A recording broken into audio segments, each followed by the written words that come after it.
Millionaire sees his daughter, humiliated in a restaurant by rich kids. Look what he did the next day. The Golden Crown restaurant shone like a jewel in the heart of the city. Its enormous windows reflected the lights of the night, while inside, the tinkling of crystal glasses and the murmur of sophisticated conversations created an atmosphere of exclusivity. It was the place where the elite gathered to see and be seen, where the most important business deals were closed over linen tablecloths, and where appearances were everything. Jack Thornton, a businessman whose reputation preceded his arrival, entered the restaurant with a firm step. His impeccable suit and elegant bearing caught the attention of the diners, but what really stood out was the small figure accompanying him. Emma, his 8-year-old daughter, walked beside him with a grace uncommon for her age, her blue silk dress swaying gently with each step. "Good evening, Mr. Thornton," greeted the maitre d' with an exaggerated bow. "Your table is ready, as always." Jack nodded with a courteous gesture and guided Emma to their usual table, located in a privileged corner of the restaurant. As they walked, several heads turned to observe them. Some faces showed admiration, others envy, and a few poorly disguised curiosity. "Dad, why are they looking at us so much?" Emma whispered, slightly squeezing her father's hand.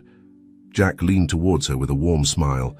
"Because you're the most beautiful girl in the place, my princess, and because your dad is a very important man."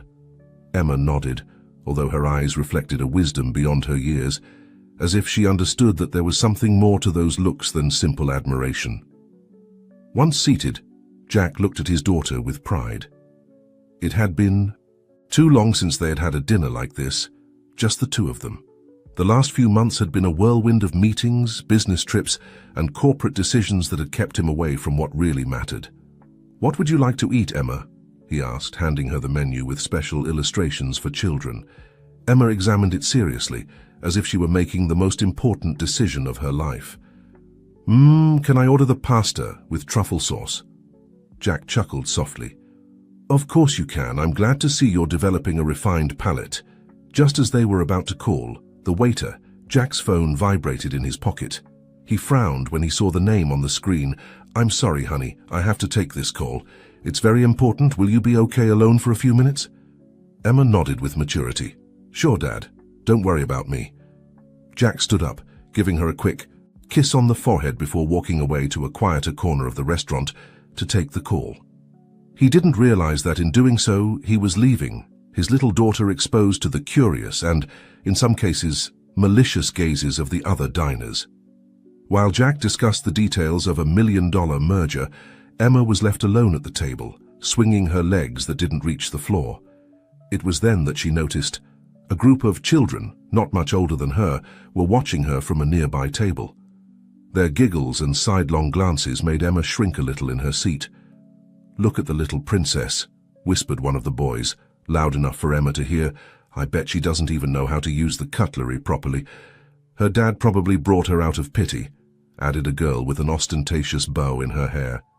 "Everyone knows Mr. Thornton prefers business to his family." Emma felt her eyes fill with tears, but she refused to let them fall. She remembered the words her mother used to say before she died.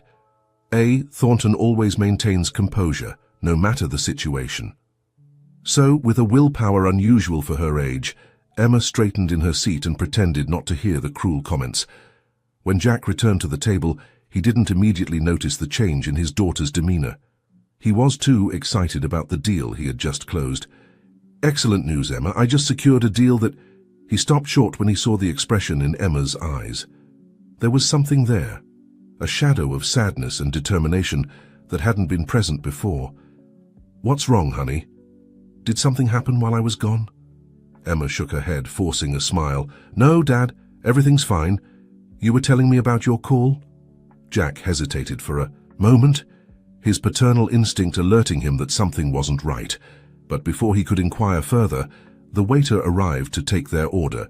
The dinner continued, with Jack making efforts to cheer Emma up, and her responding with a silent bravery that hid the pain of the words she had heard. What neither of them knew was that this night would mark the beginning of a profound change in their lives. The unspoken words and invisible wounds would sow the seeds of events that would shake not only the Thornton family, but the entire high society of the city. Meanwhile, at the surrounding tables, the adults continued with their banal conversations, oblivious to the small drama that had unfolded among their children, and Jack, still unaware, was about to embark on a path that would test not only his love for Emma, but also his own values and his place in the world he had helped build. The days following the dinner at the Golden Crown passed with apparent normalcy for the Thornton family. Jack continued with his usual routine of meetings and negotiations, while Emma attended her exclusive private school. However, beneath the surface of this everyday life, a silent but profound change was brewing. Jack couldn't get the image of Emma that night at the restaurant out of his head. Although she hadn't said anything, her eyes, always expressive, told a story of contained pain. This realization tormented him, making him question every decision he had made in recent years. One afternoon, while reviewing some documents in his home office, he heard a muffled sob coming from Emma's room. Without thinking twice, Jack got up from his desk and headed there. He stopped in front of the door, decorated with butterflies and stars, hesitating for a moment before knocking. Softly, "Emma, can I come in, sweetheart?" There was no immediate response, just the sound of hurried movement. When he finally heard a weak, "Yes, Dad," Jack carefully opened the door. Emma was sitting on her bed, surrounded by stuffed animals and with an open book on her lap. Her eyes were slightly reddened, but she maintained a serene expression, almost too composed for a girl her age. "What's wrong, Princess? Are you okay?" asked Jack, sitting on the edge of the bed. Emma nodded, forcing a smile that didn't reach her eyes. "Yes, Dad, I was just reading a sad story." Jack looked at the book, recognizing it as one of the fairy tale books he had given her himself. He knew that no story there could provoke the kind of pain he had heard in that sob. "Emma," he began, carefully choosing his words, "you know you can tell me anything, right? If something's bothering you, I want to know so I can help you." For a moment, it seemed that Emma was going to maintain her facade, but then, as if a dam had broken, the tears began to flow freely. "The kids at school, they're like the ones at the restaurant," she sobbed. "They say horrible things, Dad, about you, about me, about Mom." Jack felt as if he had been punched in the stomach. The revelation that his daughter had been suffering in silence, not only that night at the restaurant but also at school, filled him with a mixture of guilt and rage. "Oh, Emma," he murmured, pulling her into a protective embrace. "I'm so sorry, I should have noticed sooner." As he held his daughter, letting her cry on his shoulder, Jack realized how far he had strayed from what really mattered. He had been so focused on building an empire, on being the best in business, that he had neglected his most important role, being a father. "I promise things are going to change," he said with determination, pulling back slightly to look Emma in the eyes. "I won't let anyone hurt you like this again." Emma looked at him with a mixture of hope and doubt. "But Dad, how? You can't be with me all the time. And they're the children of your friends, of your partners." Emma's words were like a revelation to Jack. The world he had built, the social circle they belonged to, suddenly seemed empty and superficial. What good was all his success if he couldn't protect his own daughter from the cruelty that existed in that very world? "You're right. I can't be with you all the time," Jack admitted.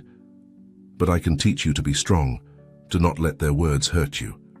And more importantly, I can show you that there are things much more valuable than money or social status." At that moment, Jack made a decision that would change the course of their lives. It wouldn't be an instant transformation, but it was the beginning of a path that would lead them both to rediscover what it really meant to be part of the Thornton family. "How about you skip school tomorrow, and we spend the day together?" Jack proposed, an idea forming in his mind. "I have something important to show you." Emma's eyes lit up with a mixture of surprise and excitement. "Really? Don't you have to work?" Jack smiled, feeling as if a weight had lifted from his shoulders. "Nothing is more important than you, Emma. It's time I show you that." That night, while Emma slept peacefully for the first time in weeks, Jack stayed awake, planning. He was not only thinking about how to strengthen his relationship with his daughter, but also how to address the bigger problem, the toxic environment in which they had been living. He knew it wouldn't be easy, The same circles that had provided him with his fortune and status were now threatening his daughter's happiness and well-being. He would have to be careful, strategic, but also determined. As he looked out the window of his study, observing the lights of the city spread out before him, Jack Thornton felt he was on the verge of something big. It wasn't just about protecting Emma, but about redefining his own values and perhaps changing the mindset of an entire social class. With this resolution in mind, Jack finally went to sleep, preparing for the day that would mark the beginning of his personal transformation and that of his daughter. What he didn't know was that his actions would soon trigger a series of events that would shake the foundations of high society, exposing long-kept secrets and testing loyalties that were believed to be unbreakable. Dawn found Jack Thornton, already awake and ready for the day he had planned. He dressed casually, something unusual for him, and headed to Emma's room. He found her already awake, sitting on her bed with an expression of anticipation mixed with curiosity. "Good morning, Princess," Jack greeted with a warm smile. "Ready for our adventure?" Emma nodded enthusiastically, jumping out of bed. "Where are we going, Dad?" "It's a surprise," Jack replied with a wink. "But first, dress in something comfortable. No fancy dresses today." While Emma got ready, Jack made a few quick calls, cancelling all his meetings for the day. His assistant sounded perplexed, but Jack was firm. Today, his priority was his daughter.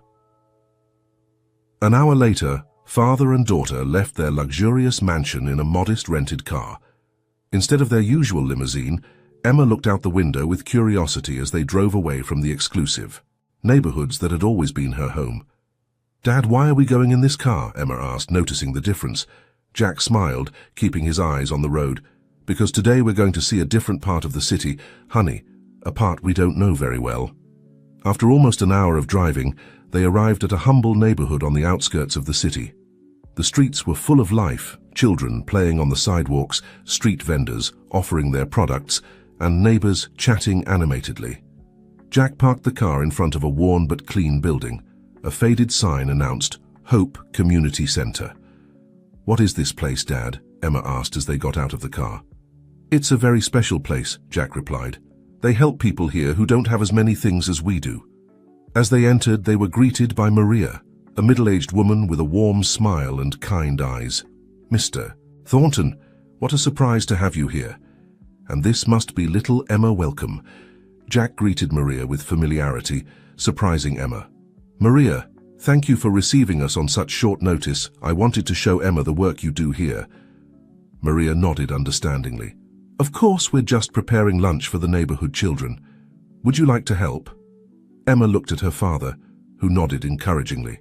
"I'd love to," the girl said shyly. Soon, Emma found herself in the center's kitchen, helping to prepare sandwiches alongside other volunteers. At first, she felt out of place, but gradually began to enjoy the task. Jack, meanwhile, helped organize donations of clothes and books. During lunch, Emma sat with the neighborhood children. At first, she was nervous, but soon realized that these children treated her with kindness, regardless of her last name or her brand name clothes. "Do you want to play with us afterwards?" asked a girl named Lucy. Of the same age, Emma looked at her father, who smiled and nodded. "I'd love to," she replied with a genuine smile. As Emma played in the center's courtyard, Jack watched her from the window. Maria approached him. "She's a wonderful girl," she commented. "She has a generous heart, like yours." Jack sighed. "I've been so busy building an empire that I almost forgot what really matters.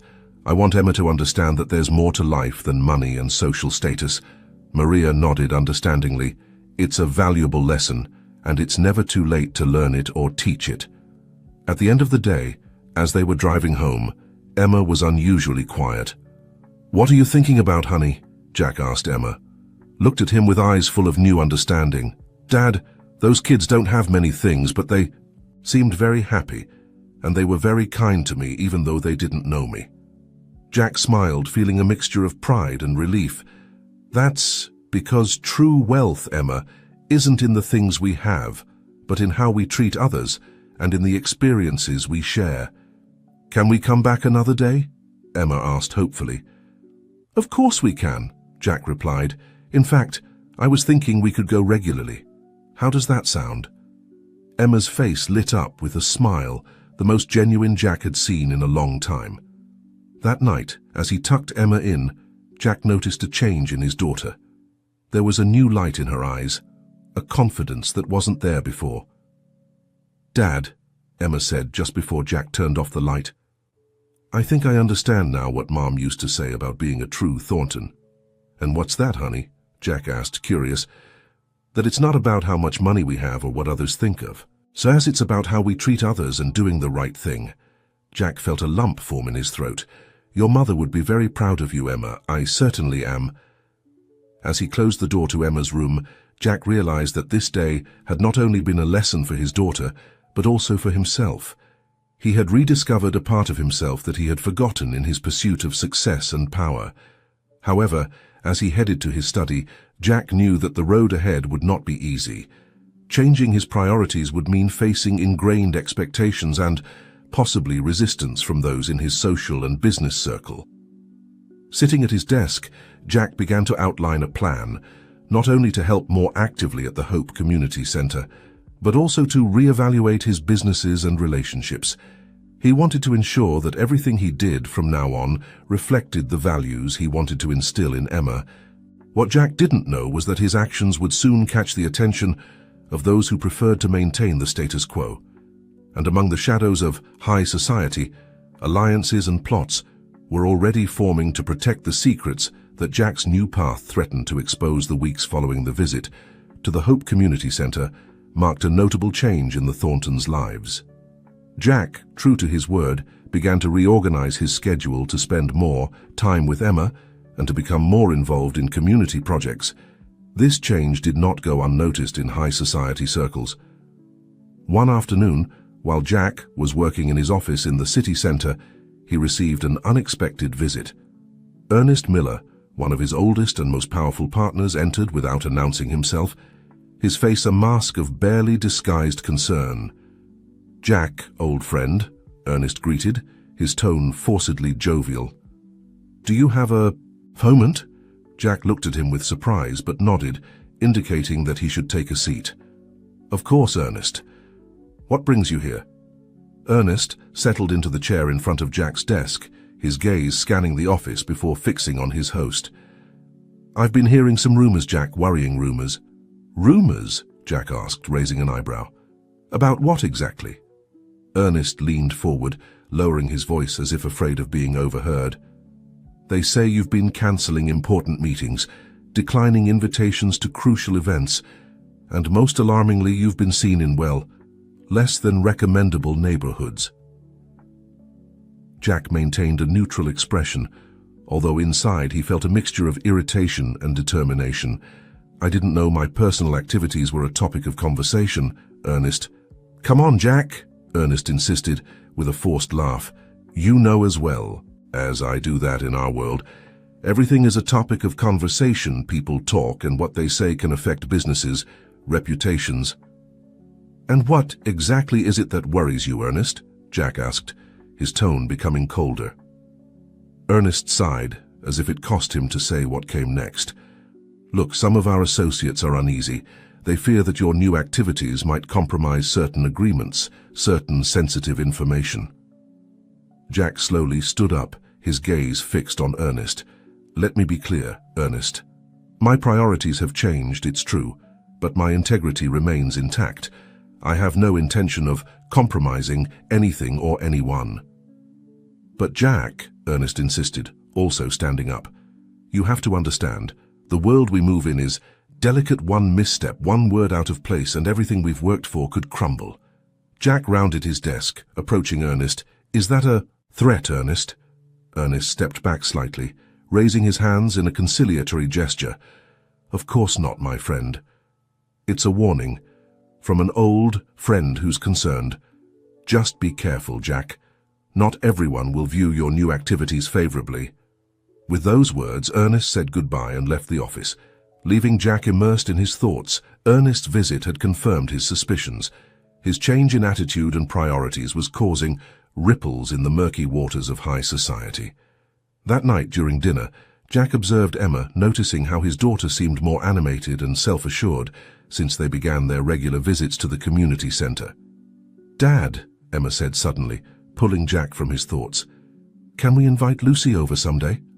Jack blinked, surprised. "Lucy? The girl from the community center?" Emma nodded enthusiastically. "Yes, she's my new friend. She taught me how to play hopscotch, and I taught her how to make bracelets. She's very fun." Jack smiled, feeling a mixture of pride and concern. "Of course, honey. We can invite her whenever you want." As Emma continued talking animatedly about her new friend, Jack couldn't help but think about the conversation with Ernest. How would his associates react if they knew he was considering inviting the daughter of a working-class family to his mansion? Later that night, after putting Emma to bed, Jack retired to his study. Sitting in his leather armchair, with a glass of whiskey in hand, he began to reflect on the events of the past few weeks. On one hand, he saw the positive change in Emma, how she was becoming a more confident and compassionate girl. On the other hand, there were Ernest's veiled threats and the growing tension in his social and business circle. Jack knew he was at a crossroads. He could step back, return to his old life of carefree luxury and unscrupulous business, or he could move forward, facing the consequences of challenging the status quo. As he contemplated his options, his eyes fell on a photo of his late wife. He remembered her words, "A true Thornton doesn't bend to pressure but stands firm in their convictions." With a sigh, Jack made a decision. Not only would he continue on his new path, but he would do so with more determination than ever. If the world in which he had lived for so long couldn't accept this change, then perhaps it was time to change that world. What Jack didn't know was that his decision would set in motion a series of events that would shake the foundations of high society, exposing long-held secrets and testing loyalties that were believed unbreakable. Meanwhile, in another part of the city, Ernest Miller met secretly with a select group of businessmen and influential figures.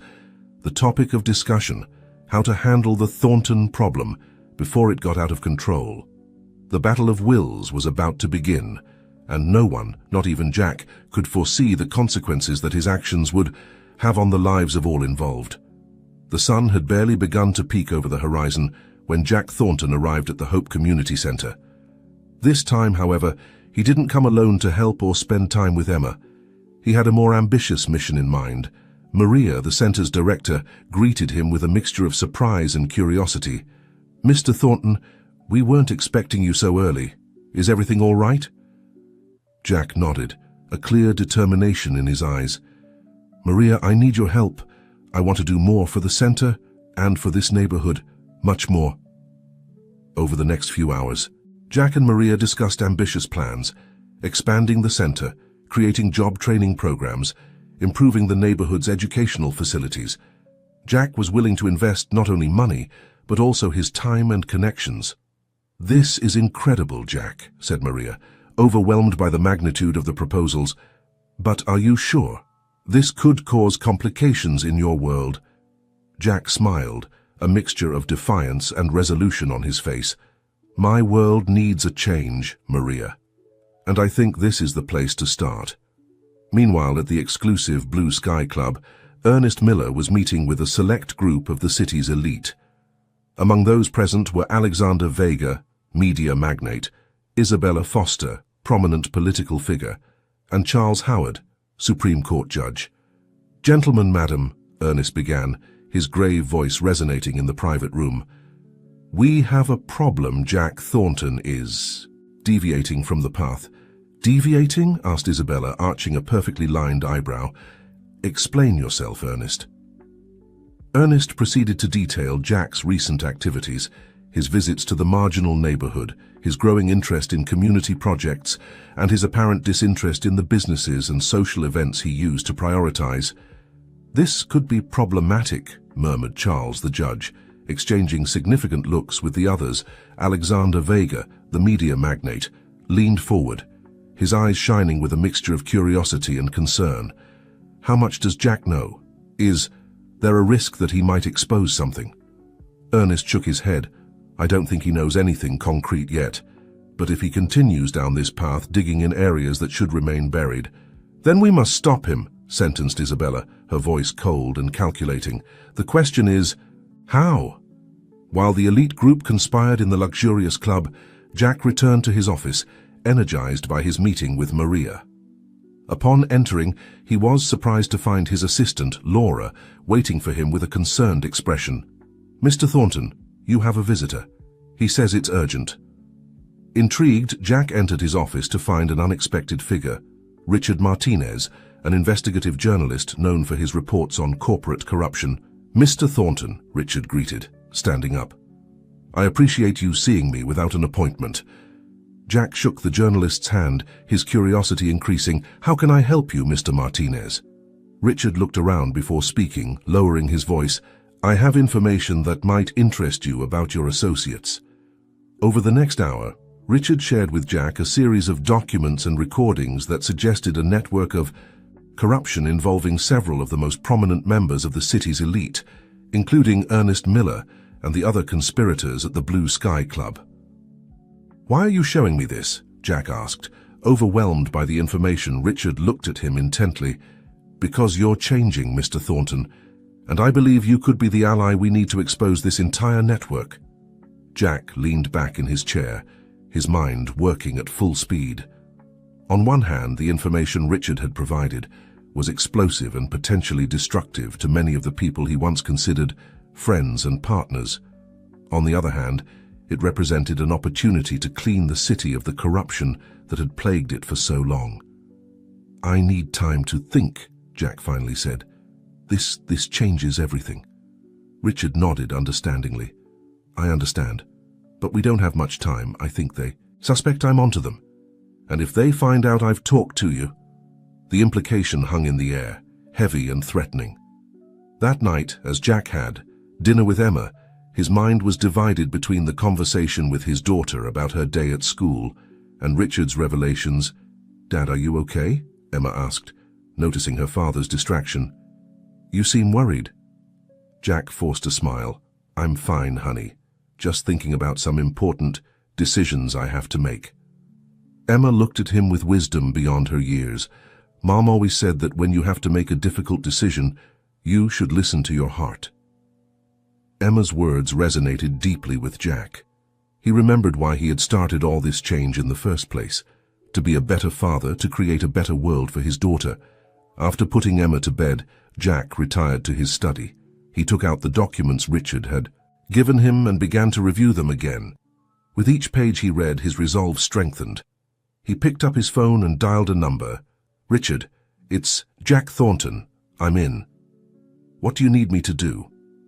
On the other side of the city, at the Blue Sky Club, Ernest Miller received an urgent call. "Mr. Miller, we have a problem. It seems Thornton has met with Richard Martinez." Ernest's face paled. "Gather the group now, things have just gotten complicated." As the night progressed, two forces prepared for an inevitable confrontation. On one side, Jack and his new and unexpected alliance with Richard Martinez. On the other, the elite group led by Ernest, willing to do whatever necessary to keep their secrets buried. What none of them knew was that their actions were about to unleash a series of events that would shake the very foundations of the city, exposing long-hidden truths and redefining loyalties that were believed unbreakable. And in the midst of all this, an 8-year-old girl slept peacefully, unaware of the whirlwind her father was about to unleash, all in the name of love and justice. The following days were a whirlwind of activity for Jack Thornton. In the mornings, he maintained his usual routine, breakfasts with Emma, taking her to school, and then heading to his office. But his afternoons and nights were now dedicated to a secret and dangerous purpose. In a small rented apartment in a discreet neighborhood, Jack met with Richard Martinez and a small team of trusted journalists and investigators. Together, they reviewed documents, analyzed recordings, and traced connections that revealed a network of corruption that extended far beyond what they had initially imagined. "This is bigger than we thought, Jack," Richard said one night, his face illuminated by his computer screen. "It doesn't just involve local businessmen and politicians. There are international connections, large-scale money laundering." Jack nodded gravely. I know, and with each passing day, I realize how much I've been part of this, even if indirectly. Don't be so hard on yourself, intervened Elena, a young journalist on the team. What's important is that you're doing the right thing now. Meanwhile, in the outside world, Jack's absence from social circles and corporate events did not go unnoticed. Rumors began to circulate, fueled by Ernest Miller's growing paranoia and his group. One afternoon, as Jack was picking Emma up from school, he noticed a black car that seemed to be following them. With his heart racing, he took an unexpected detour, confirming his suspicions when the vehicle continued behind them. Dad, why are we going this way? Emma asked, noticing the change of route. Jack forced a smile, trying to stay calm for his daughter's sake. I just wanted to take a different route today, honey. How about we go for ice cream? He managed to lose the car that was following them, but the incident left him deeply disturbed. That night, after making sure Emma was asleep, Jack called Richard. I think I'm being followed, he said quietly. We need to speed things up. Richard sighed on the other end of the line. I was afraid this would happen, Jack. Maybe you should consider sending Emma to a safe place for a while. The suggestion hit Jack like a punch to the stomach. The idea of separating from his daughter, even temporarily, caused him physical pain, but he knew Richard was right. Things were getting dangerous. The next day, Jack had a difficult conversation with Maria, the director of the Hope Community Center. Maria, I need to ask you a big favor, Jack began, his voice tense. Could you take care of Emma for a while, let's say a few weeks? Maria looked at him with concern. Jack, what's going on? You know I'd do anything for you and Emma, but this sounds serious. Jack told her an edited version of the situation, enough for her to understand the gravity without putting her in danger with too many details. Of course I'll take care of her, Maria finally said. But promise me you'll be careful, Jack. That girl needs you. That night, Jack had the most difficult conversation of his life with Emma. Honey, remember when we talked about doing the right thing, even when it's hard? Jack began, sitting on the edge of Emma's bed. Emma nodded, her big eyes fixed on her father. Yes, Dad, like when you decided to help more at the community center. Jack smiled sadly. Exactly. Well, now Dad is trying to do something very important and very right, but it could be a little dangerous for a while. Emma's eyes opened with alarm. Dangerous? Dad, what's going on? Don't worry, my love, Jack reassured her, though his heart was breaking. Everything will be all right, but to keep you safe, you're going to stay with Maria for a while.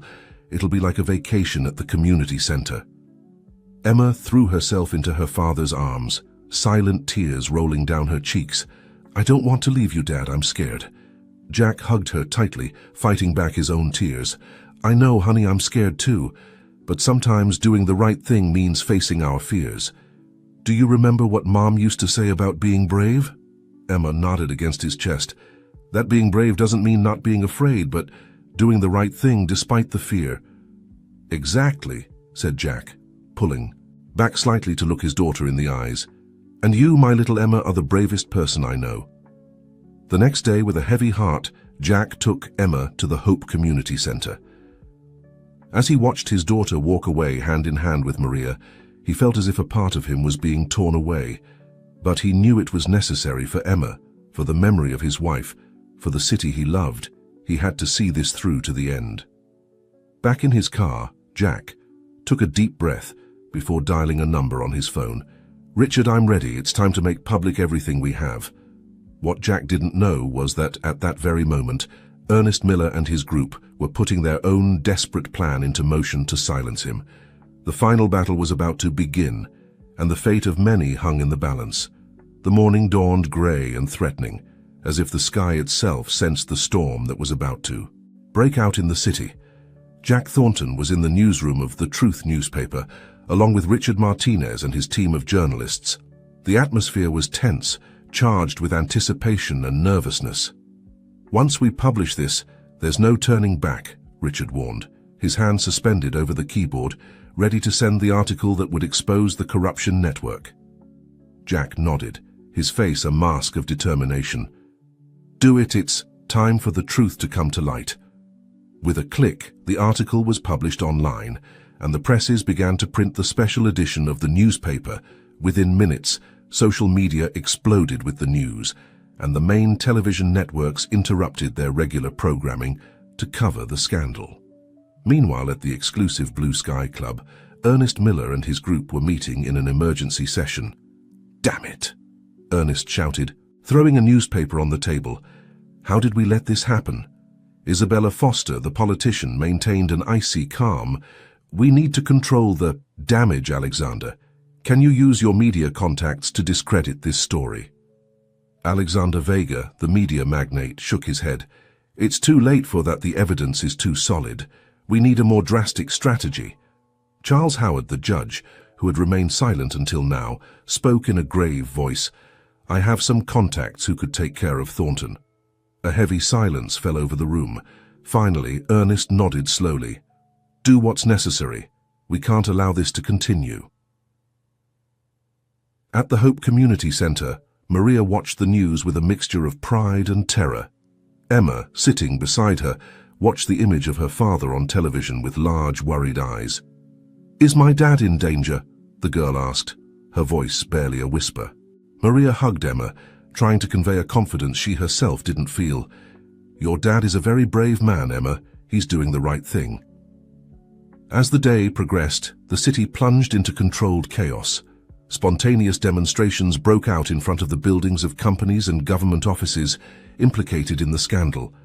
The police, confused about how to proceed, given that some of their high-ranking officials were mentioned in the accusations, tried to maintain order as best they could. Jack, aware that his life was in danger, was constantly on the move, changing location every few hours. Richard and his team had established a network of safe houses throughout the city, and Jack jumped from one to another, always one step ahead of those who were looking for him.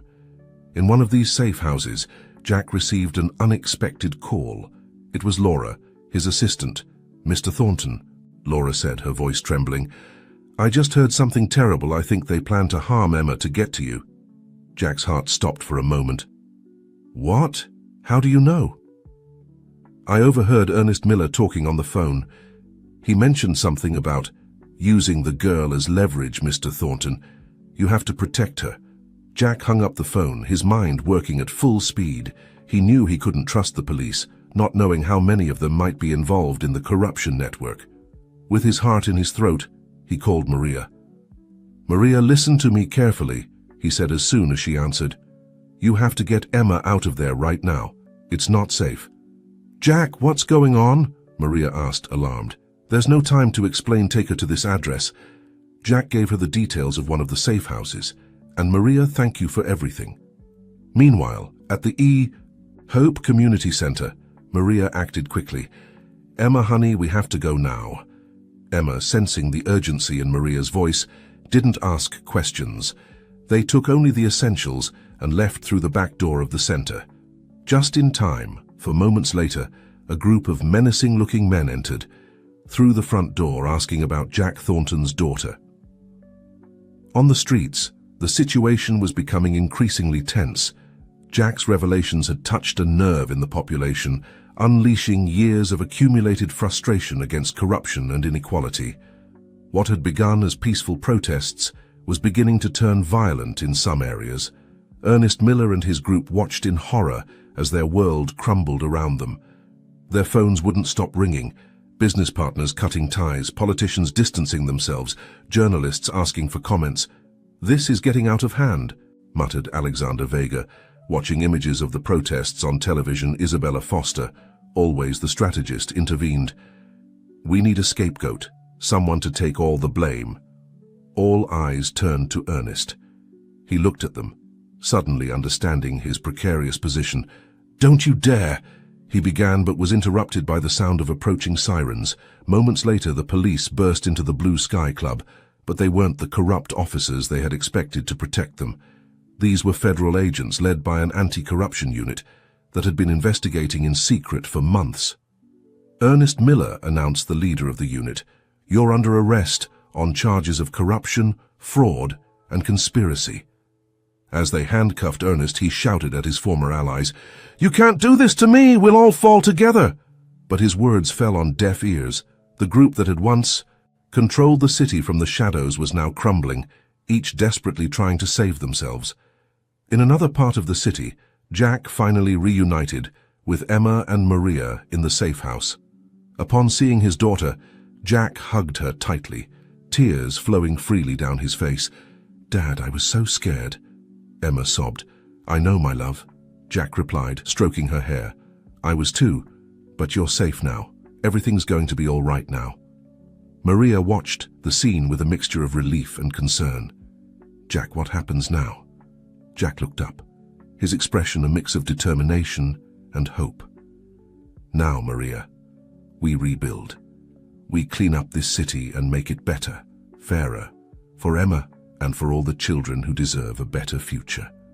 As night fell over the city, the protests began to calm down. News of the arrests and the promise of thorough investigations had appeased the population, at least for the moment. Jack knew that the road ahead would be difficult. Dismantling decades of corruption and changing an ingrained culture of inequality would not be an easy task. But looking at Emma, he remembered why he had started all this in the first place. "Dad," Emma said suddenly, "can we go back to the community center soon? I want to help like you do." Jack smiled, feeling a surge of pride and hope. "Of course we can, my love. In fact, I think we could all learn a lot by helping there." As the city slept, exhausted by the day's events, a new era was brewing, an era of transparency, justice, and hope. And at the center of it all was Jack Thornton, the man who had risked everything to do the right thing, inspired by love for his daughter and the desire to create a better world for her.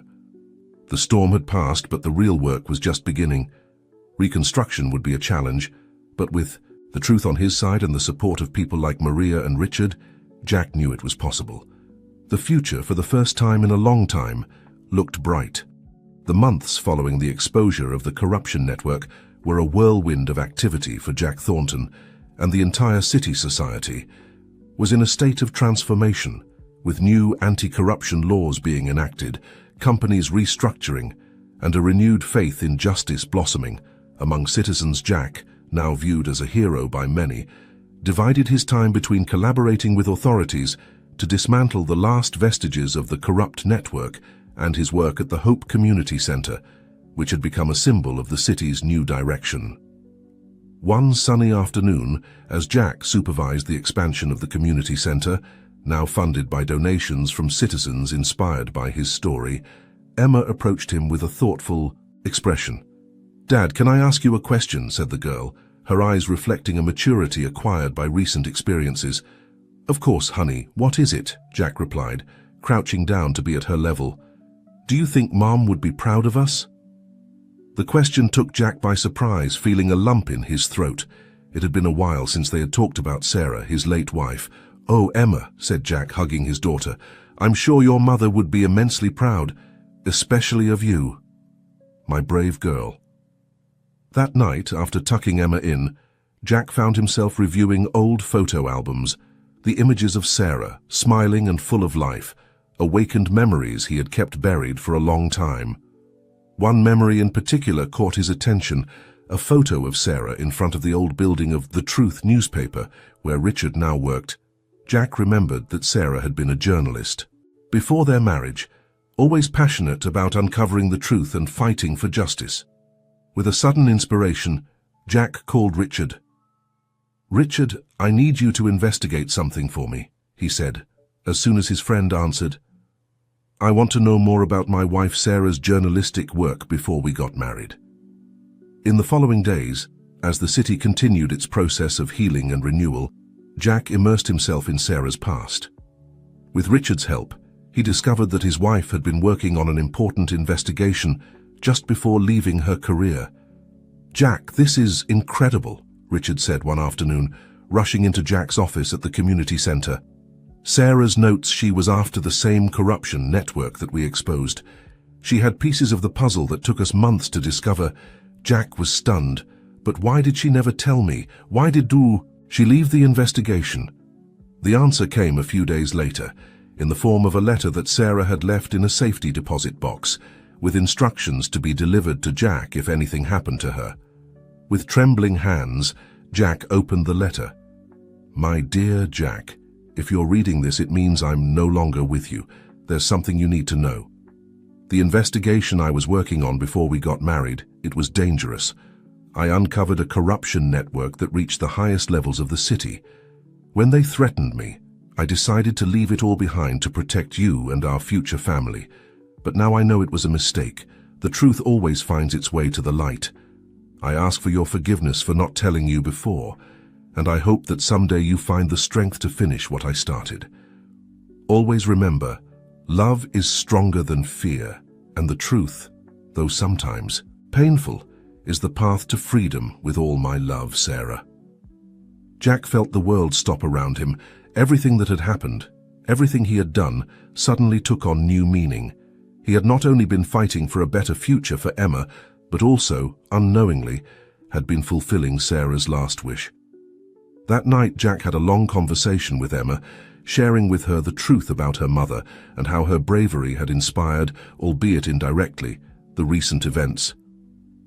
"Your mother was a heroine, Emma," Jack said with tears in his eyes. "And now I understand why she always said that. Being a true Thornton meant doing the right thing, no matter the cost." Emma hugged her father, processing the information. "So, Mum has been watching over us all this time?" Jack nodded, feeling a mixture of pain and gratitude. "Yes, my love, and she'll continue to do so always." The following days brought a new wave of changes. Inspired by Sarah's legacy, Jack decided to establish a foundation in her name, dedicated to promoting investigative journalism and government transparency. Sarah's story, once made public, added a new dimension to the narrative of the city's transformation. It was no longer just the story of a businessman who decided to do the right thing, but the culmination of a dream shared by two people who loved each other and believed in a better world. As the city continued its process of renewal, Jack and Emma found new strength in Sarah's legacy. The community, center, the foundation, and every action they took was now imbued with a deeper purpose. One afternoon, as Jack and Emma planted a tree in the community center's garden in memory of Sarah, Emma looked at her father with a smile. "Dad, I think I understand now what it means to be a true Thornton," she said. "Oh yeah?" Jack replied, curious. "And what does it mean, honey?" "It means never forgetting where we come from, fighting for what's right, and always leaving the world a little better than we found it," Emma responded with conviction. Jack felt his heart swell with pride and love. "That's exactly what it means, my brave Emma. And as long as we remember that, your mother's legacy will live on forever." As the sun set over the transforming city, Jack and Emma remained together, planting seeds of hope, both literally and figuratively, for a brighter and fairer future. The road ahead would still be challenging, but with Sarah's memory guiding them and their mutual love strengthening them, they knew they could face any obstacle that came their way. As the months passed, the city experienced a remarkable transformation. Jack Thornton's anti-corruption initiatives, backed by Sarah's newly discovered legacy, were bearing visible fruit. However, as often happens with significant changes, not everyone was happy with the new direction society was taking. One morning, as Jack was reviewing plans for a new affordable housing project, he received an urgent call from Richard. "Jack, we have a problem," Richard said, his voice tense. "It seems that some of Ernest Miller's old allies are regrouping. They're trying to undermine our reform efforts." Jack frowned, feeling a familiar sense of unease. What exactly are they doing? They're using their remaining connections to block key legislation, spread misinformation, and more worryingly, they're trying to discredit your reputation. And the mention of Sarah made Jack clench his fist. Months had passed since the truth about her investigation came to light, and the idea of someone trying to tarnish her memory was unbearable to him. "We need to face this head-on," Jack said with determination. "Organize a press conference. It's time we speak directly to the people." The following days were a whirlwind of preparations. Jack worked tirelessly with Richard and his team to gather all the necessary evidence to counter the accusations that were being propagated. Meanwhile, at home, Emma noticed the growing tension in her father. "Dad, "Is everything okay?" she asked one night as they were having dinner. Jack tried to smile, but the weariness was evident in his eyes. "Yes, honey, I'm just a little worried about work." Emma looked at him with wisdom beyond her years. "It's the bad men again, isn't it? The ones who don't want the city to improve." Jack was surprised by his daughter's insight. "Yes, Emma, there are people who aren't happy with the changes we're making. But don't worry, we're going to solve it." "Can I help?" Emma asked, her eyes shining with determination. Jack smiled, this time genuinely. "In fact, I think you can. I have an idea." The day of the press conference arrived. The media gathered en masse in front of City Hall. Expectant rumors about possible revelations had been circulating for days. Increasing the anticipation, Jack took the podium, with Emma by his side. The presence of the girl caused murmurs of surprise among the journalists. "Good morning," Jack began. "I'm here today not just as Jack Thornton, the businessman or the activist, but as a regular citizen of this city and as a father. In recent months, we've seen great changes in our community, changes that many of you have supported and fought for. However, recently, voices have emerged seeking to discredit these efforts and return to the old ways of corruption and inequality." He paused, looking at Emma, who returned an encouraging smile. "But I'm not here today to defend myself. I'm here to remind us all why we started this journey in the first place. For our children, for our future. My late wife, Sarah, began this fight years ago, risking everything for the truth. And today, her daughter, our daughter, wants to tell you something." Jack stepped away from the microphone, giving way to Emma. The girl stood on tiptoes to reach the microphone, her clear and firm voice resonating in the square. "My name is Emma Thornton," she began, "and I want to tell you about the city I dream of. A city where all children have a safe home, where they can go to school without fear, where their parents have fair jobs.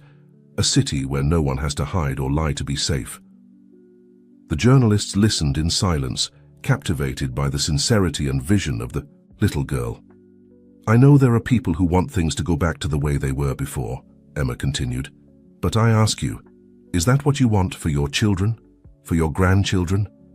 My mum and dad taught me that being brave doesn't mean not being afraid, but doing the right thing despite the fear. So I ask you, be brave with us. Help us build this city that we all deserve." When Emma finished, a momentary silence was followed by thunderous applause. Jack, with tears in his eyes, hugged his daughter. Aware that he had just witnessed a historic moment in the days that followed, Emma's speech went viral. The image of the little girl speaking with such passion and clarity about a better future touched people's hearts in a way that no political speech could have done. Public support for Jack's reforms strengthened attempts to discredit him, lost strength in the face of the honesty and hope represented by Emma.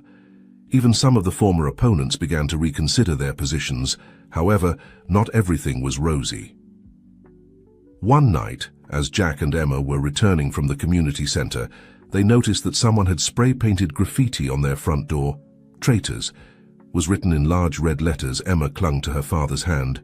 "Dad, why would someone do this?" Jack sighed, hugging his daughter. "Because change scares some people, honey, but we won't let this stop us, right?" Emma shook her head, her determination evident. "No, we won't. Mom wouldn't have given up, and neither will we." The next day, instead of simply cleaning off the graffiti, Jack and Emma invited neighbors and children from the community center to paint a mural on the door. The result was a colorful representation of the city of their dreams, full of hope and unity. As they worked on the mural, more and more people joined in, bringing food, music, and most importantly, their support. What had begun as an act of vandalism turned into a community celebration. Richard, who had joined the activity, approached Jack. "You know, I think we just found our new campaign strategy." Jack looked at him intrigued. "What do you mean?" "Instead of fighting against negativity, we're going to drown it out with positivity, community murals, cleanup events, mentoring programs. Let's make people not just dream of a better city, but actively participate in its creation." Jack smiled, watching Emma laugh as she painted with other children. You know, I think you're right, and I think I know the perfect ambassador for this movement. In the months that followed, the city experienced a revolution of color and hope. Murals bloomed in previously forgotten neighborhoods, community programs sprang up on every corner, and people began to take an active role in transforming their environment. Emma, with her boundless energy and clear vision, became the face of this new movement. Her innocence and determination inspired young and old alike. And although challenges continued, the resistance of those who opposed change met with an even more powerful force, the collective hope of a city that had rediscovered its heart. Jack, observing all of this, couldn't help but think of Sarah. "We did it, love," he whispered one night, looking at the stars. "Not in the way we expected, but we did it. The city was far from perfect, but it was on its way, and with each stroke of color, each act of kindness, each new community initiative, it came a little closer to the dream that Sarah had had, that Jack had continued, and that Emma now led into the future." As the transformation of the city progressed, driven by Jack's vision and Emma's contagious enthusiasm, new challenges emerged on the horizon. Progress, although welcome by many, brought with it unexpected consequences that threatened to destabilize the delicate balance they had achieved. One morning, as Jack was reviewing reports from the latest urban renewal project, Richard burst into his office, his face tense with concern. "Jack, we have a problem," he said, placing a stack of documents on the desk. "The new transparency policies and development projects are causing an exodus of some important companies. They're threatening to take thousands of jobs with them if we don't soften some of the regulations." Jack frowned, flipping through the documents. "We can't turn back now, Richard. We've come too far." "I know," Richard replied, running a hand through his hair in frustration. "But people are starting to worry if we lose those jobs, we could face an economic crisis." Jack leaned back in his chair, feeling the weight of responsibility on his shoulders. They had fought so hard to clean the city of corruption, but at what cost? Were they trading one problem for another? That night, during dinner, Emma noticed the concern on her father's face. "Dad, what's wrong? You look sad." Jack tried to smile, but Emma had developed a skill for seeing through his facades. "It's complicated, honey. Sometimes doing the right thing has difficult consequences." Emma looked at him thoughtfully. "Like when we had to move from the community center to keep me safe. It was hard, but it turned out okay in the end." Jack felt a surge of pride for his daughter's wisdom. "Exactly. But this time, a lot of people could lose their jobs if we go ahead with our plans." Emma frowned, processing the information. "But Dad, didn't you say those companies weren't playing fair? Isn't it better to have fewer jobs, but good jobs?" Emma's words resonated in Jack's mind.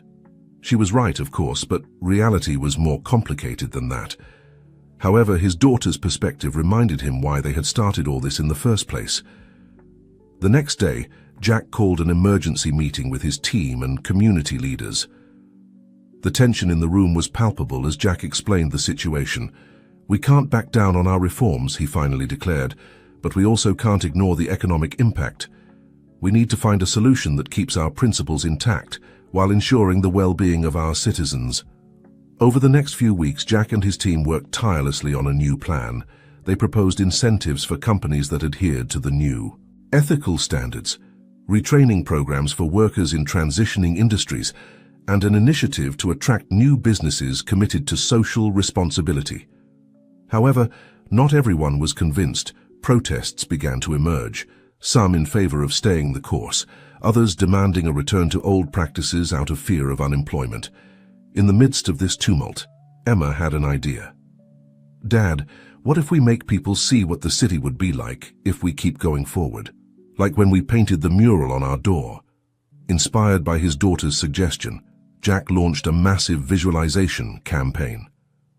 Using augmented reality and interactive exhibits, they showed citizens what the city would look like in 5, 10, and 20 years if they maintained their current course.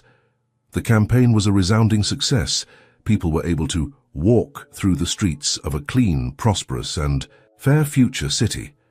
They saw parks where polluting factories once stood, modern schools in previously forgotten neighborhoods, and a diversified economy that didn't depend on corrupt practices.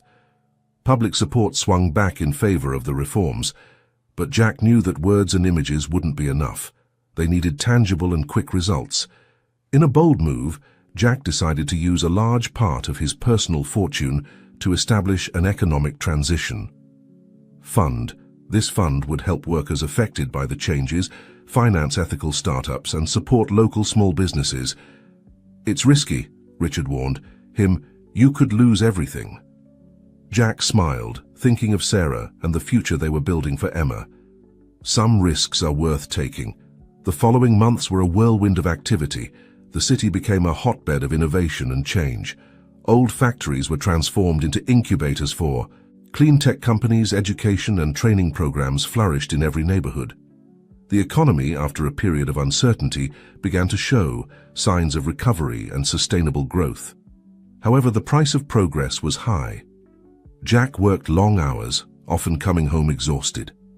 Emma, although proud of her father's achievements, began to feel his absence. One night, Jack came home to find Emma waiting for him, with a serious expression on her face. "Dad, we need to talk," the girl said, sounding surprisingly adult. Jack sat down, worried. "What's wrong, honey?" "I'm proud of everything you're doing," Emma began, "but I miss you. And I think you miss just being my dad sometimes too." Emma's words hit Jack like a punch to the stomach. He realized that in his eagerness to build a better future, he had been neglecting the present. "You're right, Emma," Jack said, pulling his daughter in for a hug. "I've been so focused on changing the city that I almost forgot the most important thing: our family." That night marked another turning point. Jack began to delegate more responsibilities, to trust his team more, and to reserve sacred time for Emma. Together, they resumed their regular visits to the community center, their board game nights, and their conversations about Emma's dreams for the future. As the city continued its transformation, the anniversary of Sarah's death approached. Jack and Emma, although busy with their respective responsibilities, felt the weight of the date approaching. One afternoon, while reviewing old family photos, Emma found an image that caught her attention. It was a photograph of Sarah in front of an abandoned building, holding a sign that said, "Future Community Arts Center." "Dad, what's this?"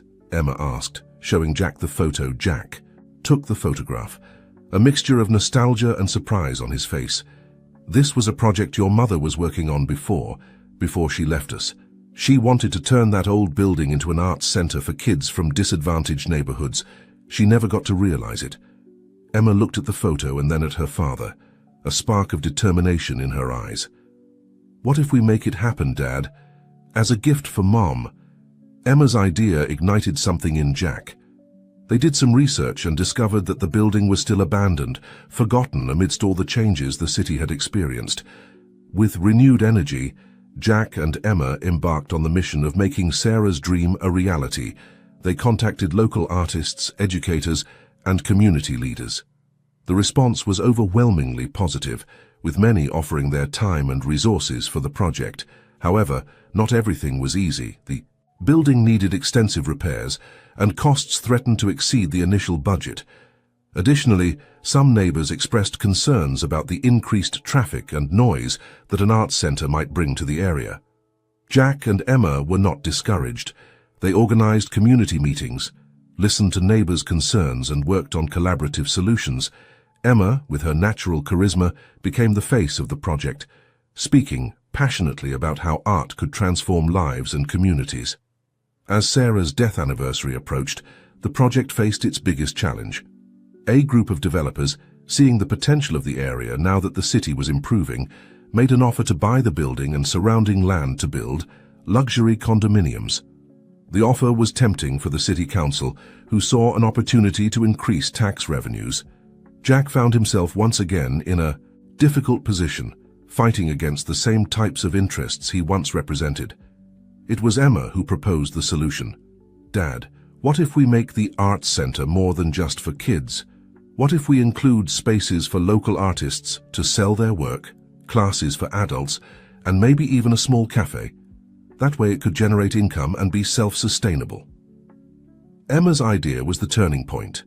With a revised business plan that demonstrated the economic viability of the project, in addition to its social value, Jack managed to convince the City Council to approve the Sarah Thornton Arts Centre.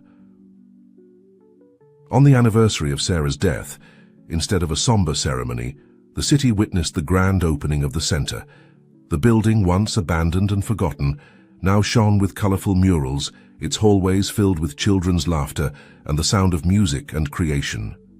Jack and Emma cut the inaugural ribbon together, surrounded by friends, family and community members.